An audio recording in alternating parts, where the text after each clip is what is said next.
আসসালামু আলাইকুম ভিউয়ার্স, আশা করছি আলহামদুলিল্লাহ আপনারা সবাই ভালো আছেন। আজকে আপনাদের তৈরি করে দেখাবো মুগ ডালের দুধ পিঠা বা মুগ ডালের দুধ পাকন পিঠা। খুবই মজার এবং অল্প সময়ে তৈরি হয়ে যায়। আপনারা যারা আমার রেসিপি দেখেন তারা সবাই কিন্তু আমি দেখেছি মুগ ডালের পিঠার রেসিপিগুলো খুবই পছন্দ করেছেন। তো আপনাদের জন্যই আজকে আমি খুব কম সময়ে একটা মুগ ডালের দুধ পিঠার রেসিপি শেয়ার করছি। পিঠা তৈরির জন্য এখানে আমি হাফ কাপ পরিমাণ মুগ ডাল শুকনো ভাবে একটু টেলে নিচ্ছি। অতিরিক্ত লাল করে ভাজবো না, একদমই হালকা, যখন একটু সুন্দর একটা ভাজা ফ্লেভার বের হবে ডাল থেকে সে পর্যায়ে চুলাটা বন্ধ করে দিব। ডাল সিদ্ধ করার যে অনেক সময় লাগে বা ডাল সিদ্ধ করে পিঠা তৈরি করতে যে অনেক সময় লাগে, আজকে সেটা আর লাগবে না। খুব কম সময়ে পিঠাটা আপনারা তৈরি করতে পারবেন।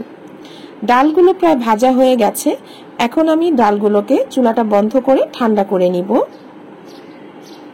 ডালগুলো ঠান্ডা হয়ে গেলে এখন আমি একটা ব্লেন্ডারের জারে নিয়ে ডালগুলোকে একদমই পাউডার করে নিব। যতটা মিহি পাউডার হবে পিঠার ডো তৈরি করতে খুবই ভালো হবে। আমি দেখিয়ে দিচ্ছি, আমি একদমই মিহি করে এটাকে পাউডার করেছি।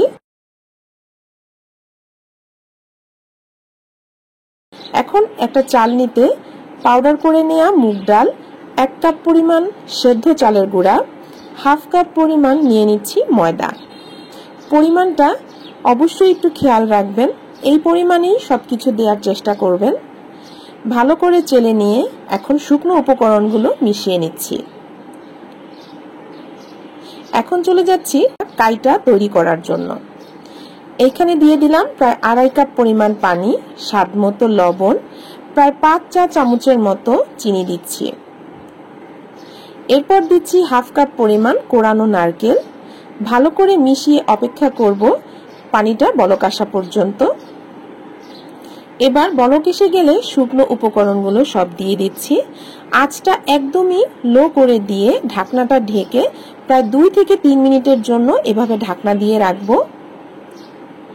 প্রায় 3 মিনিট পরে ঢাকনাটা তুলে ভালো করে মিশিয়ে নিচ্ছি। এই পর্যায়ে চুলার আঁচটা কিন্তু একদমই কম আছে।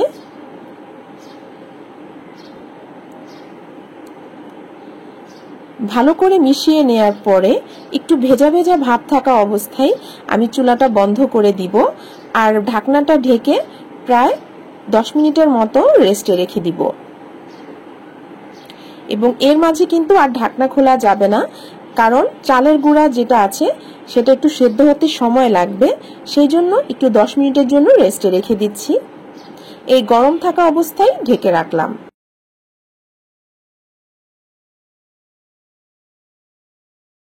দশ মিনিট পরে পিঠার যে কাইটা হয়েছে সেটা 1 চা চামচ পরিমাণ ঘি দিয়ে ভালো করে মথে নিচ্ছি। আর এই কাজটা একটু গরম গরম থাকা অবস্থায় করতে হবে। দেখে হয়তো বুঝতে পারছেন আমি কিভাবে কাইটাকে ভালো করে মথে নিচ্ছি। যত ভালো করে মসৃণ করে মথে নেওয়া হবে ততই কিন্তু পিঠাটা ভালো হবে।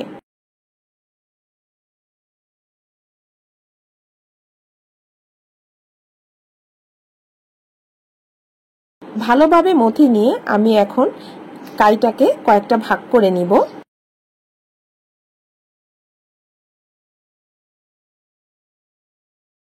এখন ডলে ডলে এই পিঠার কাইটাকে লম্বা করে নিব।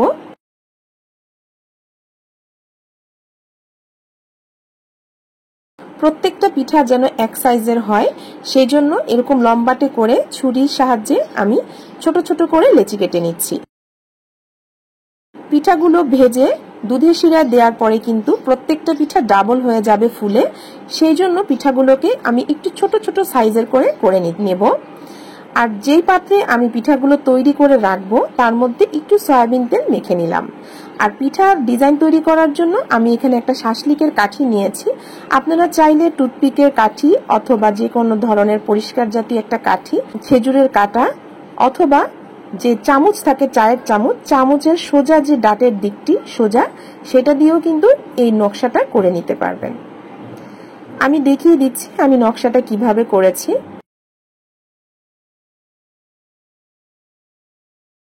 এক হাতে চেপে ধরে আরেক হাত দিয়ে আঙ্গুলের সাহায্যে এইভাবে ডিজাইনগুলো কাটতে হবে। যারা নতুন রাঁধুনি আছেন তাদের জন্য খুবই সহজ হবে এই ডিজাইনটা করা। চেষ্টা করবেন একটু ডাবিয়ে ডাবিয়ে ডিজাইনগুলো করতে, কারণ এই পিঠাগুলো ভাজার পরে বা শিরায় দেওয়ার পরে কিন্তু ফুলে যাবে। ডাবিয়ে ডাবিয়ে ডিজাইনটা করলে ডিজাইনটা দেখতে ভালো লাগবে। আর অবশ্যই মাঝ বরাবর এভাবে একটা ছিদ্র করবেন, এতে করে পিঠাটা খুব সুন্দর ভেতর থেকে ভাজা হবে আর শিরাটাও খুব সুন্দরভাবে পিঠার ভিতর যাবে।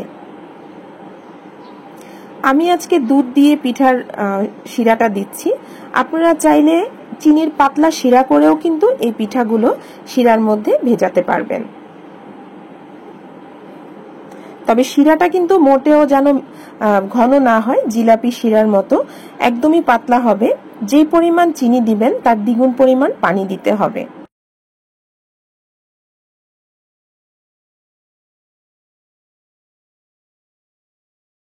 দেখুন আমার পিঠার ডিজাইনগুলো একদম রেডি হয়ে গেল। আর এইভাবেই আমি পিঠাগুলো সব তৈরি করে নিলাম। সবগুলো পিঠা তৈরি করে নেওয়ার পরপরই কিন্তু ভেজে ফেলতে হবে, তা না হলে পিঠাগুলো কিন্তু শক্ত হয়ে ফেটে যাবে। একটা ফ্রাই প্যানে আমি পর্যাপ্ত পরিমাণে তেল দিয়েছি। তেলটা মিডিয়াম হিট আছে, দেখে হয়তো বুঝতে পারছেন। মোটামুটি গরম হতে হবে তেলটা, যাতে পিঠাটা দেওয়ার পরে মোটামুটি এরকম বুদবুদি উঠতে থাকে বা দেওয়ার পরপরই হালকা ভাজা হতে থাকে। অতিরিক্ত গরম তেলে পিঠাগুলো ছাড়বেন না, এতে করে কিন্তু পিঠার উপরের ভাগটা পুড়ে যাবে আর ভিতরের যে অংশটা আছে সেটা কাঁচা থাকবে। সো মিডিয়াম হিটে পিঠাগুলো একটু সময় নিয়ে ধৈর্য সহকারে ভেজে নিতে হবে। এই পর্যায়ে কোনো উল্টাপাল্টা করা যাবে না। যখন পিঠাগুলো লাল হয়ে একটু শক্ত হয়ে যাবে সেই পর্যায়ে এভাবে উল্টে দিচ্ছি। পিঠাগুলো মোটামুটি আমি লালচে করে নেব।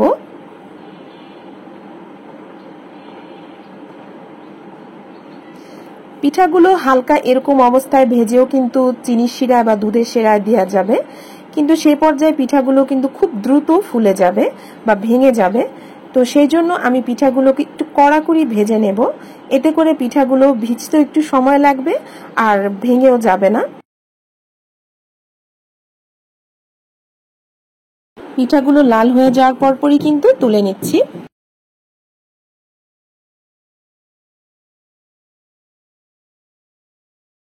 সবগুলো পিঠা আমার ভাজা হয়ে গেছে। এখন পিঠার জন্য দুধের শিরা তৈরি করব। এখানে প্রায় 1 লিটারের মতো দুধ আছে।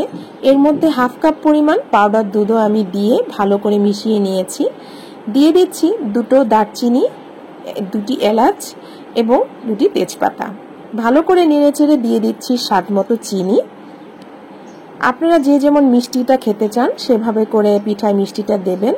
আমি একদমই হালকা মিষ্টি খাই, যার জন্য আমি চিনির পরিমাণটা একদমই কম রেখেছি। দিয়ে দিচ্ছি স্বাদ মতো লবণ। এবার ভালো করে মিশিয়ে নিয়ে আমি দুধটাকে 5 মিনিটের মতো জাল করে নিব। অতিরিক্ত ঘন করা যাবে না দুধ, এতে করে কিন্তু শিরাটা পিঠার ভিতরে ভালোভাবে যাবে না। ভালো করে জাল করে নেওয়ার পরে এই গরম গরম অবস্থায় আমি একটা সার্ভিং বলে দুধটাকে ঢেলে নিব।